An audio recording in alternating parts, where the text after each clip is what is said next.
કડીમાં વિદ્યાર્થિનીને અડપલા કરનાર શિક્ષકને સસ્પેન્ડ કરી દેવામાં આવ્યો છે। જોડાણાની બટાસણ અનુપમ પ્રાથમિક શાળાનો આ શિક્ષક કે જેને સસ્પેન્ડ કરી દેવામાં આવ્યો। વાલીઓના ઉગ્ર રોષ બાદ જિલ્લા પ્રાથમિક શિક્ષણાધિકારી દ્વારા નિર્ણય કરવામાં આવ્યો। શિક્ષક અરુણ પરીખ વિદ્યાર્થીનીઓને અડપલા કરતો હતો।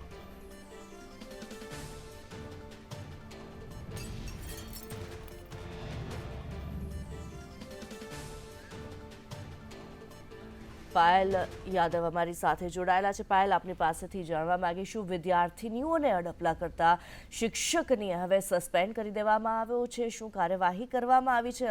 અન્ય ચોક્કસ જે પ્રકારે બટાસણ ગામની જે શિક્ષક જે અનુપમ શાળામાં જોબ કરતું હતું તેને જે બાળકીઓ જે છે તેમને અડપલા કર્યા હતા અને ત્યારબાદ જે છે તે વાલીઓ રોષ વ્યક્ત કર્યો હતો અને પોલીસ પણ આવી હતી। ત્યારે શિક્ષણ વિભાગમાં પણ ફરિયાદ આપવામાં આવી હતી। ત્યારે શિક્ષણ વિભાગના ફરિયાદ દ્વારા જે આ શિક્ષક જે છે તેને અત્યારે હાલમાં સસ્પેન્ડ કરવામાં આવ્યો છે। તે શિક્ષકને અત્યારે ખેરાલુ હેડક્વાર્ટર ખાતે મૂકવામાં આવ્યો છે। ત્યારે વાલીઓમાં જે પ્રકારે રોષ થતો, જે અડપલા કરતો હતો બાળકીઓને, તેને લઈને જે શિક્ષણ વિભાગ છે તેના દ્વારા તેને સસ્પેન્ડ કરવામાં આવ્યો છે। જી, ધન્યવાદ પાયલ આ માહિતી માટે।